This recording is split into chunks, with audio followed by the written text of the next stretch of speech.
I found that space between the big toe and the next toe with a tongue is can really push me towards climax even. It's that strong of a sensation. That's awesome. Yeah. Welcome to Sweet Release Podcast with me, Barbie Jean.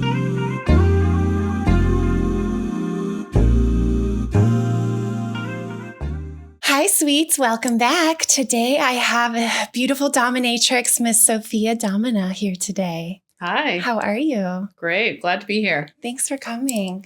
We're going to talk, really just about your sexual awakening, your journey. You just wrote a book. You do all these sexy events, so many things. But first I want to start, you're a professional dominatrix, and Sophia is what's your do you prefer being called queen, mommy? Is it domina, or what is? All of the above. Okay. I love being called Sophia because that's my chosen name. Okay. And it's also an intimate way to be addressed. So you can call me Sophia. Okay. Love that. Yeah. But I take on different roles as a dom. There are different archetypes. We all have a personality that we lean into when we're in a dominant position.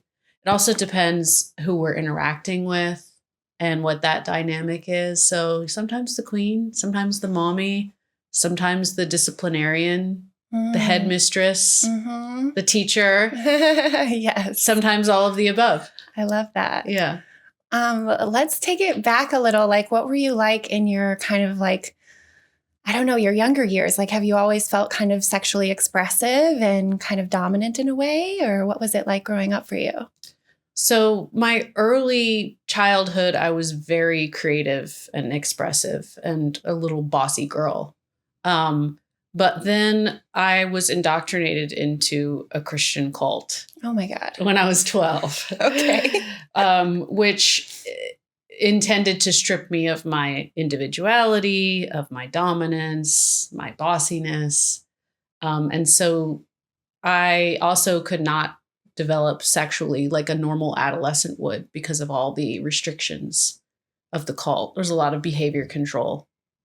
Wow. So I finally broke free from that religion after 25 years and then kind of just found my child self again, but as an adult, and found that she loved to play with sex and explore things like a child would, but now as an adult with this new sensibility. Yeah, that's awesome. How did you kind of find it? Were there any tools that you used or therapy, or was it just kind of exploration? You ask all the right questions because the answers in all of those things. Therapy helps me break free from basically I had been brainwashed. Totally. And was under mind control. Wow. But then I had a real interest in exploring myself sexually. I had been married and only had sex with my husband for my entire life. So he was your first. You lost your virginity and then you guys got married. Oh, wow. Wow. Yeah. Got married and then lost my virginity. Oh, so right. I was a virgin till marriage. Okay. Yeah, quite the opposite. Full-on Christian. Yeah. Wow. But then coming out of that, I wanted to explore my sexuality. And I didn't know anything about BDSM, kink, DS. But I found myself on a date with a woman who told me she was a dominatrix and just looked across the table and said, "You're a baby dom." And I knew, without knowing, I knew. So did she become kind of your guide, or was it just from then on you started learning and teaching yourself? She became my mentor. Yeah, your mentor. Yeah. Mm-hmm. Awesome. I liked the way that she practiced kink and domination. We never went to dungeons. It was sort of what I call now Dompton Abbey. Mm-hmm. It was very elevated and stylish and deep and psychological and just spoke to me on a lot of levels. That's awesome. Is that still your vibe now? Kind of creative and yeah. Yeah, definitely. And I had to explore whether I was really into sadism. And it turns out that I'm less of a sadist and more of a nurturer and a sensualist. So that kind of style of kink, that's why it spoke to me. Yeah, that's what I prefer too, is the worshiping, you know, like that kind of energy with the DS relationships. Mm-hmm. I've seen you post a lot of like foot worship stuff. Is that something that you're really into, or is that a foot fetish kink something common that you work with a lot? Both. Yeah. It is like the number one fetish of men. Mm-hmm. And having my feet worshipped, I realized, first of all, how beautiful women's feet are, especially because we care for them. But then like just taking in the shape of feet and having a partner who was really into my feet. Then I started looking at women's feet and being attracted to women's feet. Nice. Because I'm bisexual and I love women. Uh-huh. But then I also realized the erogenous zones of the feet and started really getting turned on by certain types of worship. So it is a genuine thing that I love. And I'm kind of sad when a partner doesn't love feet. I'm like, well, we need to train you. Let's work on that. Well, what's something like, yeah, how do you even get like that erogenous zone stimulated? Like, what's your favorite way? Is it like with tongues or massage or? Yeah, I mean, of course, who doesn't love massage? Like I like a whole body, like a deep tissue massage, but I found that that space between the big toe and the next toe with a tongue is can really push me towards climax even. It's that strong of a sensation. That's awesome. Yeah. Everyone try it. Yes, try that little, it's a little sweet spot, you know? I feel like that's, okay, that makes sense. Yeah, I've definitely had a lot of people reach out with me like with specific fetishes. I had an armpit fetish reach out to me recently, wanted me to do an episode on that. Is there any specific fetishes that you work with a lot besides the foot? I tend to work with sissies. Mm-hmm. So men who identify as men but want to be sissified. And a lot of times they want to be sissified as a young girl. So it's this weird, kinky sexual experience for them to have someone that they're attracted to who's like a mother figure, like dress them up like a little girl. And I didn't know I would enjoy that. But you do. But it came to me. And then I was like, oh, this is a really intimate thing to do with someone. And it makes me feel good that like I can create that space for them to really express themselves. Yeah, that's actually, someone also reached out to me about that recently. Just the idea of being really turned on by, sissification or kind of feminization. Mm-hmm. Is there any things that you would recommend to someone that's like really into that or ways to explore it? Yeah, I think a lot of people want to explore with a trusted partner, but some explore on their own. And I think a combination of the two is best. Some need to be forced into it. That's kind of their kink, is like, well, force me into these panties, you know? And then the other part of it that I love is I love objectifying men. It's part of the gender inversion that turns me on because as women, we're born objectified. We objectify ourselves, and nothing wrong with it. I'm okay with objectifying myself, but I really love to turn the tables on a man where I'm fully clothed, and then he's being inspected. He's in the panties. His body is the thing that's being judged. Mm-hmm. Yeah, I love that visual. That sounds like a lot of fun. Yeah. Is your energy kind of very different in your like personal relationships than you are with like your professional ones? Like, do you feel like you're dominant with your personal lovers? I am. Yeah. So that's like your nature. I do try to really just be myself in my work with clients because that's what makes me fulfilled. Mm-hmm. And coming from a background where I was forced to be something that I'm not, I try not to force myself into anything. I want to genuinely enjoy it. And I want my clients to come to me because we're the right match. You know, we have kink sync. We're into the same things and we want to role play the same way or experience a scene together with the same kind of energy. Yeah, I like that word kink sync. It's true. Like that's what makes it special. That relationship is when you find someone where you're on the same page and it feels, authentic and real. Mm-hmm.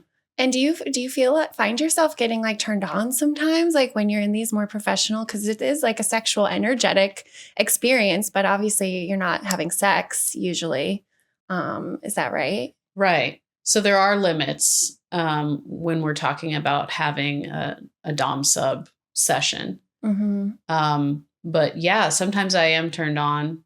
Sometimes I'm not physically or sexually attracted to someone, but the scene itself is so kinky. Mm-hmm. And it's like doing something to me creatively and psychologically to be directing it.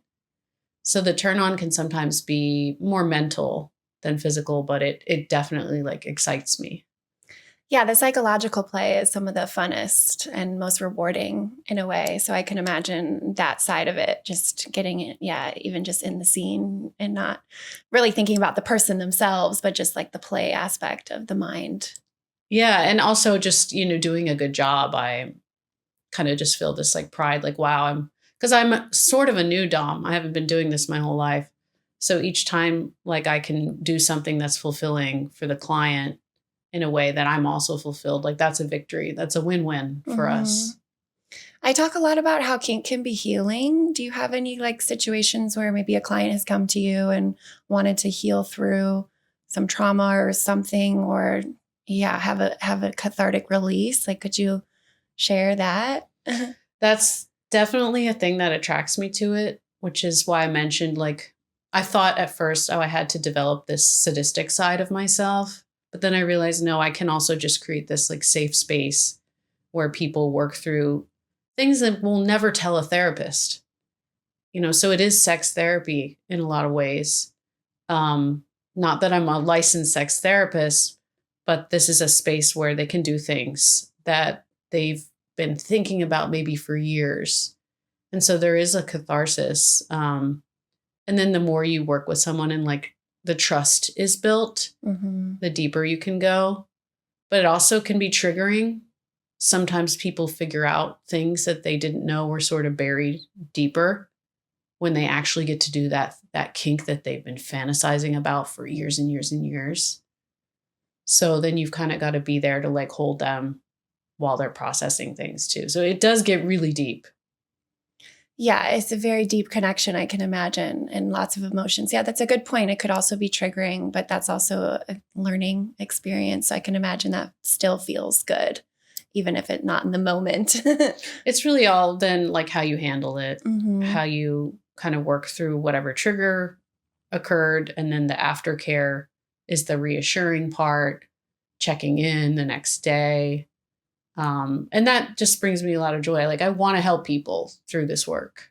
Yeah, that's awesome. That's the best part, is helping people, guiding people, teaching people. That's why I love what I do too. So I love that. Have you ever explored like the submissive side, or are you full Dom energy? So I have with trusted partners, I can get to a place where I want to try it. And I've learned that I like certain things and others I don't. But I do think it's important as a Dom, any dominant, to like switch roles. And it doesn't mean you can be a full submissive. If it's not your personality, it's just not. For sure. But I do like pushing myself. Yeah, pushing the edges a little. Yeah. Fun. Yeah, you also put together these like really creative kind of play events or kink events. Could you talk about like, how you started that and how that can bring people together in a good way? So I had started going to play parties, sex parties, BDSM events, around LA. And I would even travel. I went to Venice. I went to San Francisco, went to New York. And I just felt like the party that I wanted to experience didn't yet exist. So the first few parties that I produced were like a full cabaret of immersive kink theater with a band and performers, and all of the audience or all of the guests assigned characters in the story. It was almost like a murder mystery theater, Fun. which was really fun, but also just a lot to produce. So I scaled down to the smaller, more intimate parties with a focus on education, and then a really sensual play party where female pleasure is the focus. And so those I called my boudoir soirees. And those I've been doing, I think I'm coming up on like my 15th one. And people of all like experience levels enjoy it, because there are people who've never been to parties and they're nervous and they don't know what to expect. And I try to just make sure that they feel welcome and safe, but also excited. Mm-hmm. Yeah, that sounds amazing. I mean, it's not something that is out there in the world. So I can imagine that's why you created it, because you're like, this doesn't exist. Yeah. And there's a real difference between a play party run by a woman and run by a man. Mm-hmm. And like, no shade on men who are doing it well, but very few are. Yeah, very true. There's things they don't consider. And then sometimes they interact with guests in an inappropriate way. And I was like, let's eliminate all of that and really center women and explain to men that they don't have to be submissive, but they need to be of service in this environment. So is that kind of your message that you get out, is still like kind of this DS dynamic where it's like you're still in service to the priestess high women power kind of vibe? It is, but a lot of women want like a really strong service top. And so I want those women to be fulfilled too. Mm-hmm. So I invite those men as well. So while I have my manservants who are submissive and they'll be performing foot worship and waiting on my guests, I do want a variety of masculine energy in the room. Fun. Yeah. You want it to be diverse and just show all the different diverse connections. Exactly. Yeah. What's one of your favorite? I'm imagining, like a manservant. What are some of your favorite, I guess, sessions or kind of role play scenarios that you've had? I love when I have worked with a male sub to the point where they can now serve my friends, my female friends, or my guests. And so then it's kind of this heightened play where maybe they have 2 feet in their mouth from 2 different women, and we're just kind of like, we can get so into it that while there's some structure, like, of course, I'm directing things, that there can be more spontaneous play because we've built this like trust. I love the bath. I use my bath for all kinds of kinky things. Oh, do you have a nice bathtub? I do. Yeah. Fun. Yeah. Do you ever do any like water sports stuff? I do enjoy water sports. Ooh, fun. Yeah, I've had a lot of women on in the beginning of my podcast that were like, yeah, water sports is fun.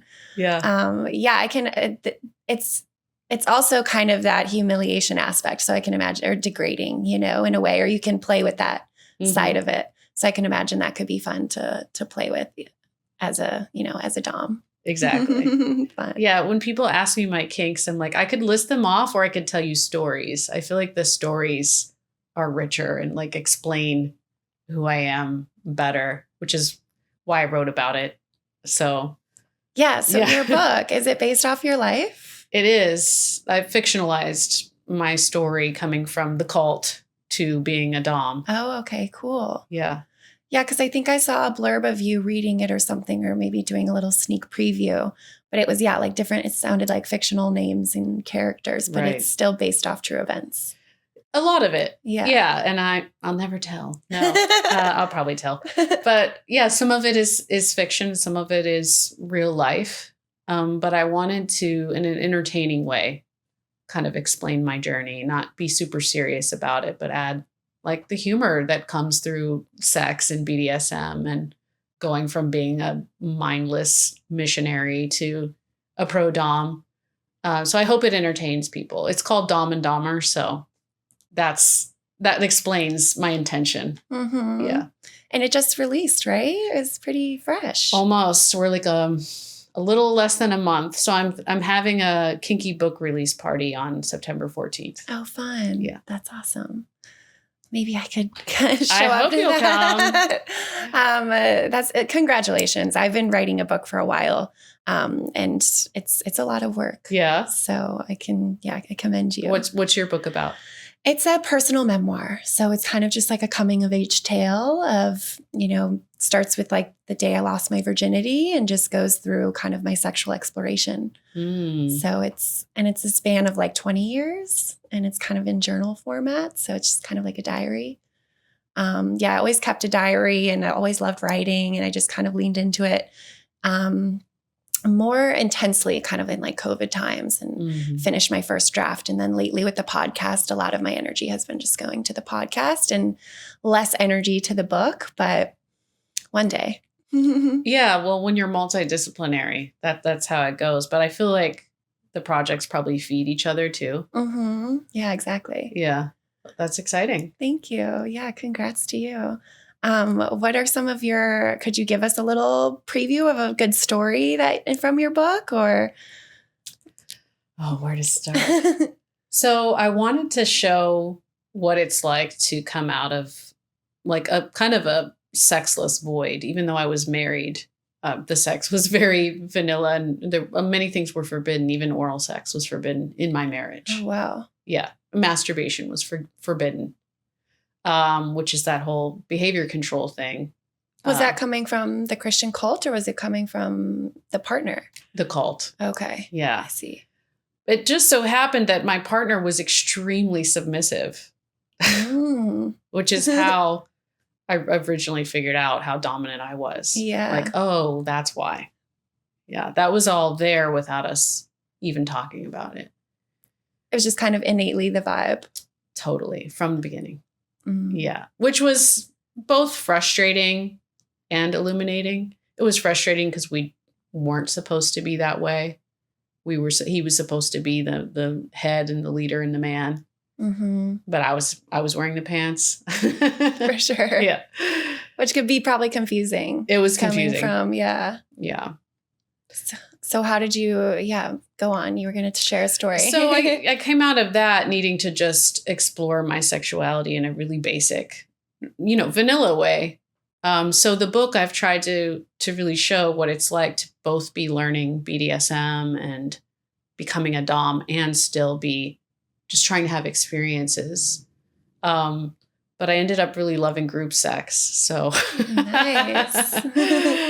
There are some spicy group sex scenes. I love sex outdoors and nature and public play. There's a lot of that. And then my character, as I was newly dating women. And that was a revelation. The first time, the second time, the fifth time. And still continues to be something that just teaches me about myself. Yeah. What was it like exploring a woman for the first time? Like, was there a lot of shame from your upbringing or did it feel natural? Remarkably, once I left the religion, I did not feel any shame. I would feel dread, like, oh, maybe God's going to sneak up behind me and grab me and, punish me. But I have never felt sexual shame for some reason. So it just felt like, why does anyone have anything against this ever? And I feel that way about kink too. Like, no, this is healthy. This is normal to me. Yeah, it feels right. Yeah. And women are just beautiful beings. So it's I guess it's less bizarre for women, for females to be frowned upon. And it's more, the homophobia vibe with men. But it's nice to be illuminating that more and more. And I'm illuminating that in my podcast. And a lot of people are feeling more comfortable in their sexuality with our conversations. So I love that. I'm sure you do the same. I saw that with some of your guests, and I think that's great. I think when women kind of take the lead, like showing that, hey, we embrace all kinds of male sexuality, like that helps men because they often hide because of being judged by women, unfortunately. Yeah, that's a good point. It's that's a big part of it is just normalizing it and making it feel like, and being turned on by it. You know, that's what I try to illuminate too. Is like, it's sexy. Yeah. Like, embrace that side of you. If you want to do it, please. A lot of women really enjoy bisexual and pansexual male energy. Yeah. Have you had a group play scenario with a very fluid pansexual kind of vibe? Pansexual, less, but bisexual, definitely. Yeah. Yes. Love it. Yes. Do you have a favorite kind of story you could share? I did want to have, because I throw parties and I don't participate. I'm the host. When you're hosting, yeah. Yeah. I mean, I do what I call DJ. Like, I'll insert myself a little in a scene to just kind of, amplify it. Nice. A little dom energy here and there. But it was my birthday weekend, and I was like, I need to have a party just for me where I'm not hosting. And so I organized something with the help of a friend and a lot of kinky bisexual people.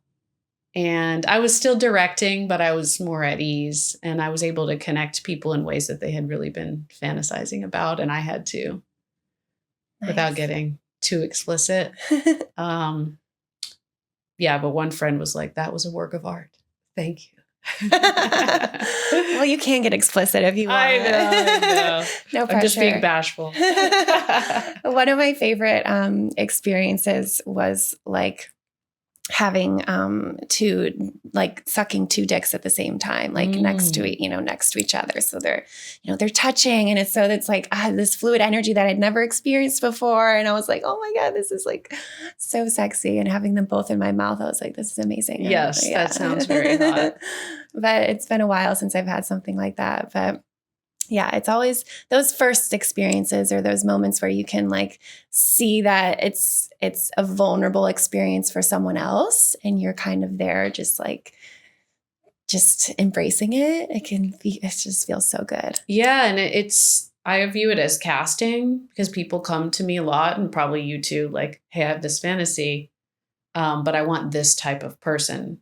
Like, men are very particular if they want another man involved. He needs to be this, he needs to be a twink, or no, I don't want this bodybuilder, or no, I don't want him to be too masculine, or no, I don't want him to be too feminine. So it puts a lot of pressure on me to make sure that these are the right types of energy in the room.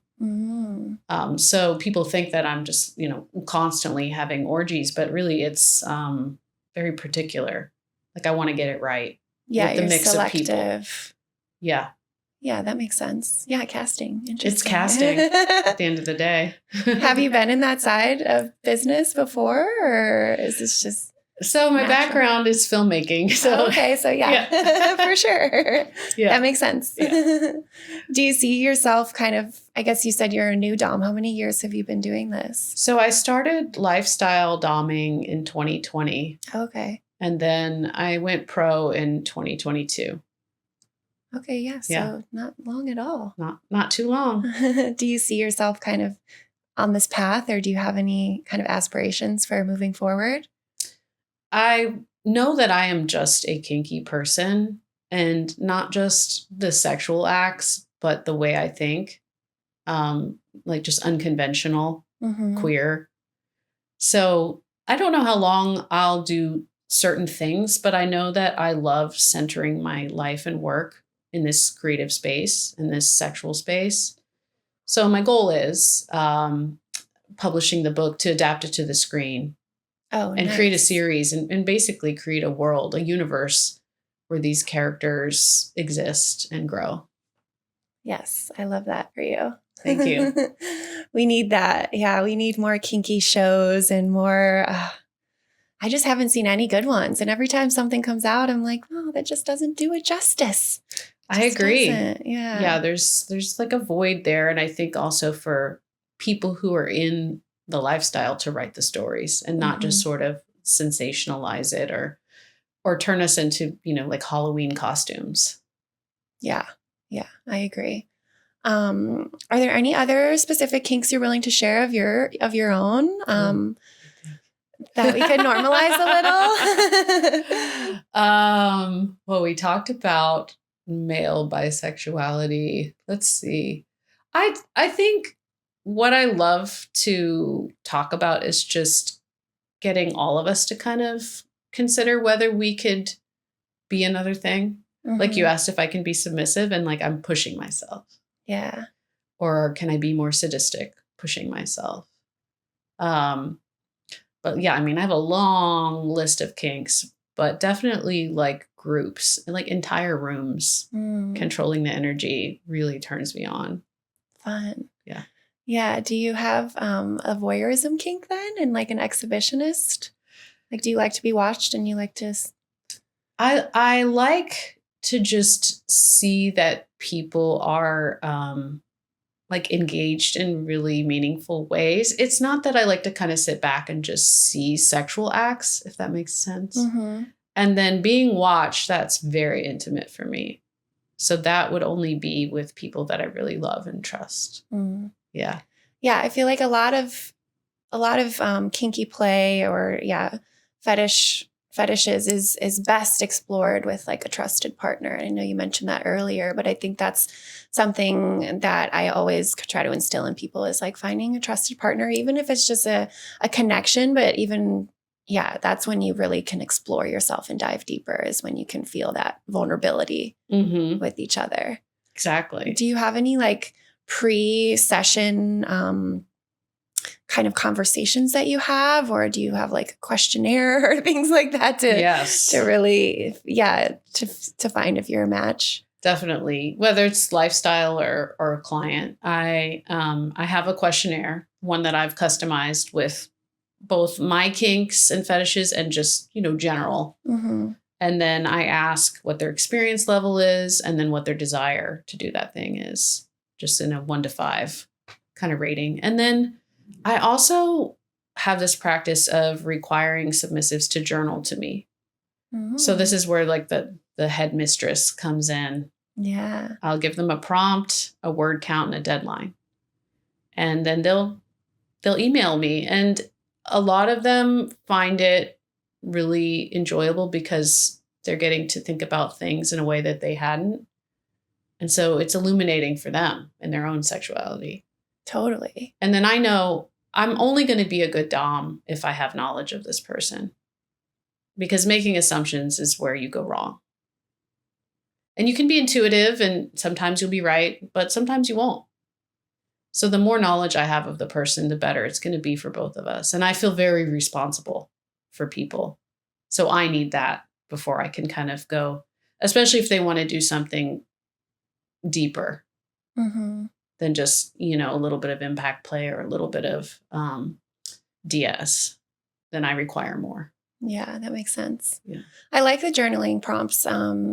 I've done a few like kind of kink and intimacy workshops. I did a couples retreat day where I put on a few workshops that day. And one of them was like this exploration of your desires and fantasies. And I had like a kind of like a journal exercise. Because I've always loved journaling. I always like writing. And so I just think, like you said, it's a great way for people to like just tap into just to think about something that they never really thought about. Like really outlining your fantasy can really bring it into fruition. Yeah, at the end. So before my play parties, I have a workshop just for women. That's a female domination / empowerment workshop. And at the end, we all write down our fantasies for the night, because there's something really motivating about putting it down on paper. I agree. And then they can answer anonymously, or they can put their names, and then I read them all aloud. And so then everyone is kind of like, oh, you want that and you like that. And they're starting to kind of get ideas before the rest of the group comes in. Yeah. And it normalizes it too. And, and you're like, oh, that's more common than I thought it might be, or that sort of thing. Yeah. Like consensual non-consent was something that I never thought was as common as it is. And then, I just keep hearing more and more about it. And I'm like, okay, that's a common kink, Yeah. Yeah. There's a lot of those where it's just eye-opening. Yeah, we're just craving to have our boundaries pushed, a lot of us. Yeah. Yeah. And I think it's really healthy to push your boundaries, because you just learn more about yourself and you can just evolve and grow. And we all want that. Yeah. And I think it's just an acknowledgement that human sexuality is not static. It's dynamic and ever changing. And I think if we acknowledge that, we're going to have better partnerships because we realize, oh, well, I'm changing and you're changing, and we're not going to change in the same way at the same rate. So we're going to have to keep talking about this. Yeah. And I think that just helps people to have more honest partnerships too. Totally. I love that.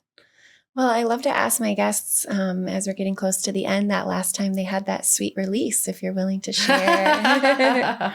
Oh, I have to think which one. Yeah, any and all details you're willing to share, of course. I had a really beautiful time with 2 women in the bath. Ooh. Yeah. And one of them had never been dominated the way that she wanted.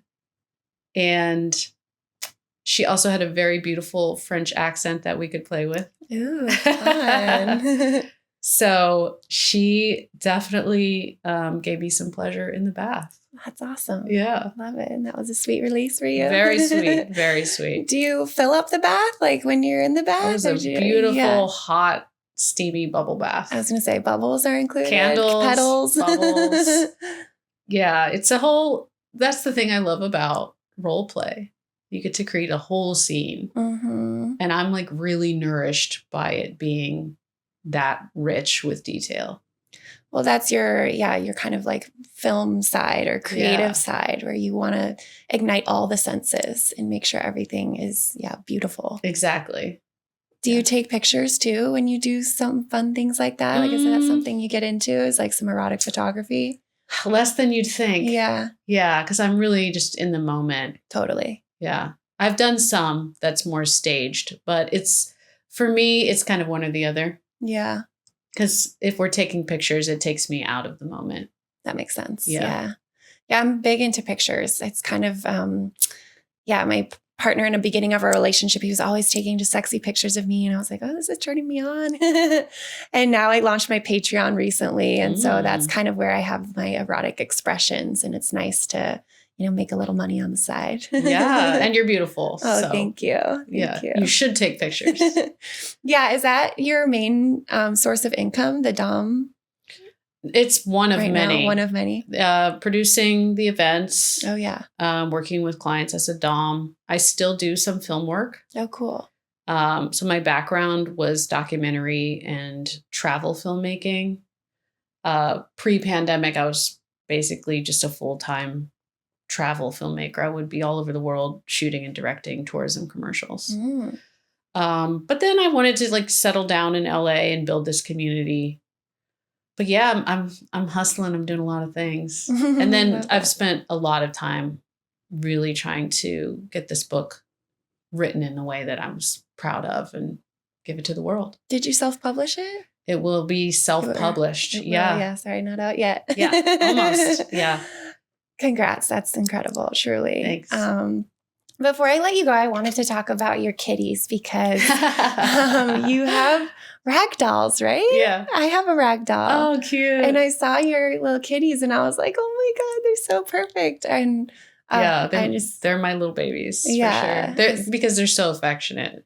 Yeah. They just want to lay on you and they're very submissive. Yeah, I was going to say, what are their names? Do they have Contessa and Oliver. But when you have animals, you just say the dumbest things to them. So they just get called a lot of silly things like Fluffles and Mr. and Mrs. Fluffles. Yeah, I think that's what I saw. Cute. Yeah.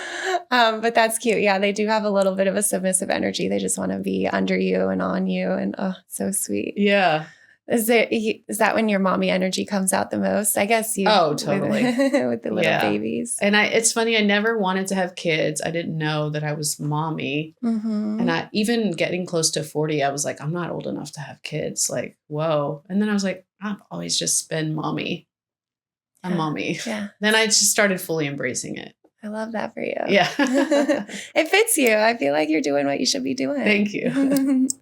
Well, thanks again for coming in and chatting and kind of sharing your Dom energy with us. And do you want to share, I guess, where people can find your book or if it's on, when it does come out? Yeah, it's been my pleasure.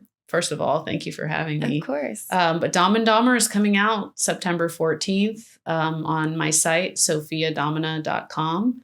And that's where guests can apply for my events too. Okay, awesome. Well, thanks again for being here. Thank you. Appreciate it. And thanks, sweets, for coming back. Be sweet to those DS relationships and be sweet to yourself. We'll see you next time.